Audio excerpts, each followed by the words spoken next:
प्रिय विद्यार्थियों, मैं हनुमान प्रसाद शर्मा आज आपको बाजार दर्शन का सार पढ़ाने जा रहा हूँ। इस पाठ के लेखक जैनेंद्र कुमार जी हैं। आइए इस पाठ का सार देखें। प्रस्तुत निबंध में बाजार के उपयोग, सदुपयोग और दुरुपयोग पर सूक्ष्म चित्रण प्रकट किया गया है।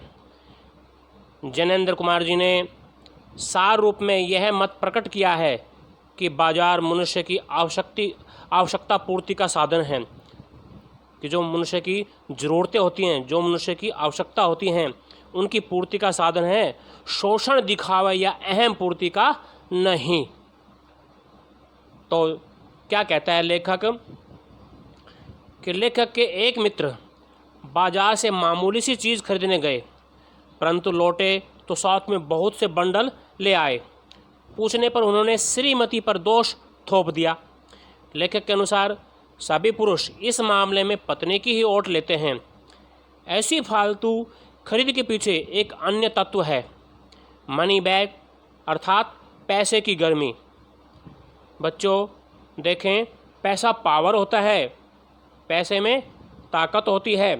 उसका प्रदर्शन करने के लिए लोग अपने आप क्या करते हैं, आसपास सामान, बंगला, कोठी आदि इकट्ठा किए रहते हैं। लेकिन कुछ लोग पैसे को पावर मानकर उसे जोड़ने में लगे रहते हैं। वे पैसे को जुड़ा हुआ देखकर फूले फूले रहते हैं, अर्थात प्रसन्न रहते हैं। उक्त मित्र ने भी बताया कि खरीद के सामान के कारण सारा मनी बैग खाली हो गया। जो रुपयों से भरा थैला था, मनी बैग था, वो खाली हो गया। बच्चों अब देखें बाजार का आकर्षण। फालतू खरीद का एक अन्य कारण है बाजार का आकर्षण। मित्र बोले, बाजार तो शैतान का जाल है, शैतान का। वह ऐसा सजा होता है कि बेहया बेशर्म ही हो कोई जो उसमें न फंसे। बाजार वास्तव में अपने रूप जाल द्वारा खरीदारों को मोहित करता है, ग्राहकों को अपनी ओर आकर्षित करता है। वह लुटने और लूटने के लिए प्रेरित करता है। बाजार में आमंत्रण तो होता है, परंतु आग्रह नहीं होता, उसमें रिक्वेस्ट नहीं होती। यही कारण है कि उसे पाने की चाह और अपने अभाव उठ खड़े होते हैं। यदि कोई अपने को न जाने तो बाजार उसे पागल बनाकर छोड़ देता है।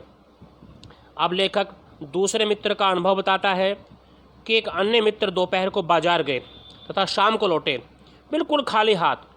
पूछने पर बताया, बाजार में सब कुछ लेने को मन करता था कि ये भी खरीद लूँ, ये भी खरीद लूँ, सब कुछ खरीदने को मन करता था, इसलिए कुछ भी न ले पाया, क्योंकि एक वस्तु को लेने का मतलब था शेष को छोड़ना। सही बात थी।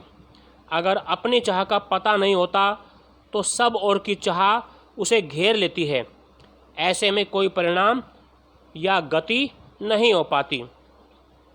अब आगे लेखक बाजार के जादू के बारे में बताता है कि बाजार कैसा जादू होता है। बाजार कैसा जादू होता है।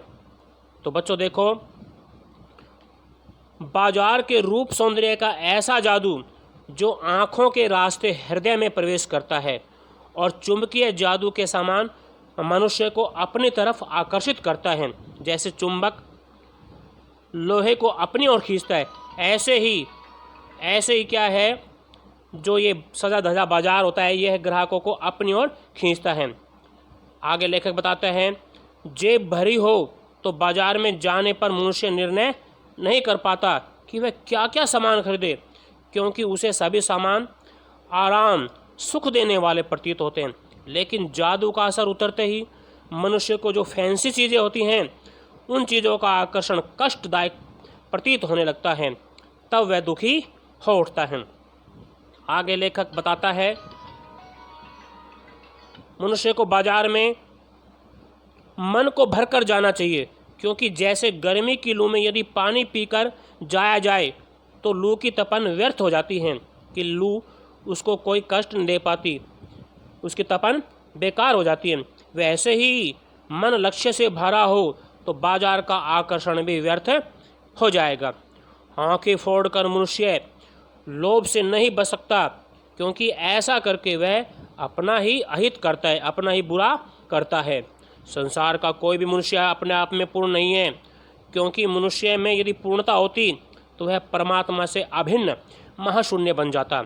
अतः अपूर्ण होकर ही हम मनुष्य हैं। सत्य ज्ञान सदा इसी अपूर्णता के बोध को हम में गहरा करता है तथा सत्य कर्म सदा इस अपूर्णता की स्वीकृति के साथ होता है। आगे लेखक एक भगत जी का उदाहरण देता है, इस बात को समझाने का प्रयास करता है। तो देखें, लेखक के पड़ोस में एक भगत जी रहते हैं। वे चूरन बेचते हैं। उनका नियम है कि वे प्रतिदिन 6 आने से अधिक नहीं कमाते, इसलिए वे अपना चूर्ण थोक व्यापारी या ऑर्डर पर नहीं देते। निश्चित समय पर अपनी पेटी उठाकर चूर्ण बेचने निकल जाते हैं। चूर्ण उनका हाथों हाथ बिक जाता है। कुछ लोग तो भगत जी के प्रति अपनी सद्भावना प्रकट करने के लिए चूर्ण खरीदते हैं। जो ही 6 आने की कमाई पूरी होती है तो भगत जी क्या करते हैं, जो चूर्ण शेष बचता है उसे बालकों में मुफ्त बांट देते हैं।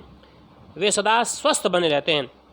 लेखक का विश्वास है कि ऐसे भगत जी पर बाजार का जादू नहीं चल सकता। बाजार का जो जादू है वो प्रभाव नहीं डाल सकता। वह भगत शायद निरक्षर है, अनपढ़ है, निरक्षर है, बड़ी बड़ी बातें भी नहीं जानता, परंतु बाजार का जादू उसके सामने विवश हो जाता है। पैसा भीख मांगता है कि मुझे ले लो, परंतु इस निर्मम व्यक्ति के, इस भगत जी के मन में पैसे का जरा भी मोह नहीं है।